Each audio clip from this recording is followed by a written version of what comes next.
Tunneling is a hot issue in the DBD community, probably because it's so prevalent and it's been around ever since the game came out. Now, if you're unaware of what tunneling is, basically when the killer hooks a survivor and that survivor gets unhooked, the killer will go for them again to try and kill them and get them out of the game as fast as possible. The reason this is kind of looked down upon by most of the community, especially survivors, is because that survivor never really got a chance to recover, and it feels a bit unfair. And also, they've just been sitting on a hook, and now right after that they're going down very quickly and being put on a hook again, not really getting a chance to do much. And tunneling used to be much weaker because of one perk, Decisive Strike.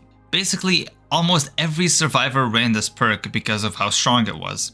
Not only did it stun the killer for 5 seconds instead of the 3 seconds we have now, but there was no conspicuous action, which means you could do a generator for 50 seconds, and when the killer finds you, you can have them grab you off the generator and stun them for 5 seconds, which was extremely abusable by survivors. And as a result, that perk got nerfed to what we have today, and even though Off the Record is seen as a decently strong tunneling perk or anti-tunneling perk, it still doesn't do the job if the killer really just wants you gone. So with many killers feeling that sometimes they have to tunnel, they will, and survivors don't have that much to combat it, other than maybe being in a survival with friends and getting people to take hits for you. But that's pretty much your best case scenario. Even with Off the Record, it really can only go so far. The problem with introducing more anti-tunneling mechanics is that you want it to be strong enough that it will actually prevent tunneling, but you don't want it to be so strong that it'll be like old Decisive Strike where it's abusable. Around a year ago, we got the base kit Borrowed Time, which when you unhook a survivor, they have endurance for I believe 10 seconds or so, and a bit of haste too.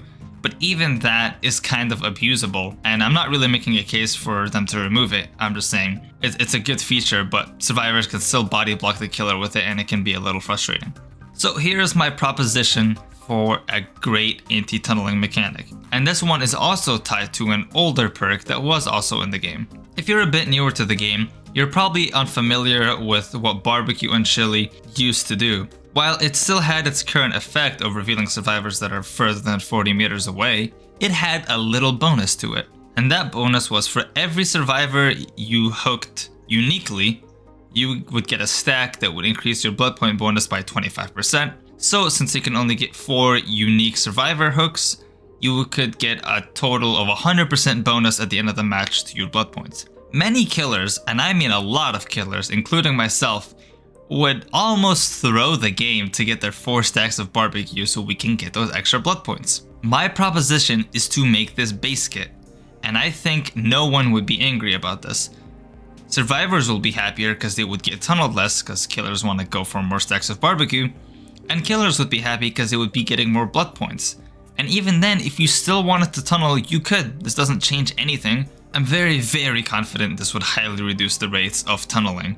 People think that blood points aren't that important, but you'd be surprised how much of a casual player base really cares about that type of stuff. Now, someone could make the argument that killers already make more blood points than survivors, so why should they get an even bigger bonus? And even though you are kind of right if you do say that, it's not really hurting survivors when the killers make more blood points.